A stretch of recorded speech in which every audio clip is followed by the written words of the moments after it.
Halo sahabat Kompas TV, kembali lagi di Top 3 News bersama saya Anselina Tasya akan mengupdate 3 berita terpopuler hari ini, Jumat 8 Maret 2024. Kira-kira ada 3 berita terpopuler apa saja?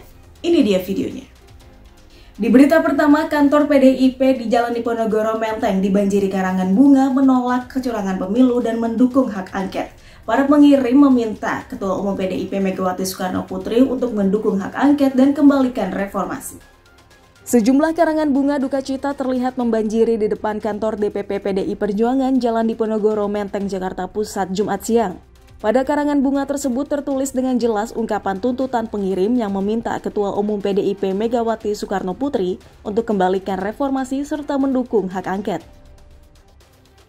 Di berita selanjutnya, kamera pengawas merekam keributan antara pengunjung dan petugas keamanan di sebuah kafe kawasan Kemang, Jakarta Selatan. Atas keributan ini, satu pengunjung berinisial AM meninggal dunia. Inilah rekaman CCTV melihatkan keributan oleh sejumlah orang di kafe kawasan Kemang, Jakarta Selatan. Atas peristiwa ini, pengunjung kafe yang berinisial AM meninggal dunia akibat luka tusuk di bagian perut dan tangan.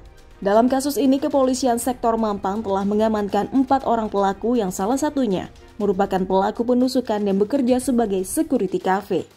Cawapres nomor urut 3 Mahfud MD mengatakan bahwa pemilihan umum belum usai. Mahfud berpesan kepada masyarakat untuk selalu bersabar dalam mengawal proses penghitungan suara dengan bijak.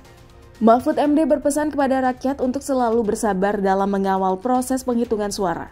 Masih banyak kemungkinan bisa terjadi selama proses penghitungan suara belum selesai. Kalender konstitusi sudah ditentukan di mana setelah Minggu Tenang tanggal 22 hingga 25 Juni, Mahkamah Konstitusi menetapkan tanggal 26 Juni sebagai hari pemungutan suara ulang. Selama proses penghitungan suara masih dilakukan KPU, Mahfud mengimbau warga untuk tetap tenang dan tidak lalai. Itu konsekuensinya adalah pemilu atau hasil perhitungan itu sah atau tidak, benar atau tidak yang ditetapkan oleh KPU, yang ujungnya nanti mungkin satu pemilu diulang, pemilu didiskualifikasi, atau mungkin ini udah sah gitu kan. Itu nanti yang akan dipertarungkan di Mahkamah Konstitusi. Jadi sesudah putusan MK nanti ya nasib Pilpres ini bagaimana angkanya, itu satu ya. Kalau jalur politik itu angket, itu yang digugat adalah kebijakan pemerintah, bukan paslon, bukan kemenangan, bukan KPU yang dipersoalkan di angket itu, tapi kebijakan pemerintah di dalam pelaksanaan beberapa undang-undang ya, yang berimplikasi tentu saja dalam prakteknya terhadap pemilihan umum, tetapi tidak akan menafikan hasil pemilihan umum yang telah ditetapkan oleh KPU dan MK, itu angket. Oleh sebab itu juga angket itu tidak ada kaitan langsung dengan pemakzulan. Angket itu tidak ada kaitan langsung dengan pemakzulan presiden, karena dari sudut teknis prosedural berbeda.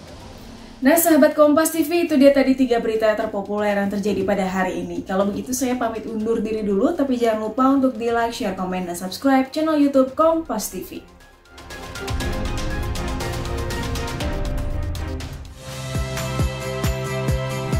Saya Liviana Cerlisa. Saksikan program-program Kompas TV di siaran digital, pay TV, dan media streaming lainnya. Kompas TV, independen, terpercaya.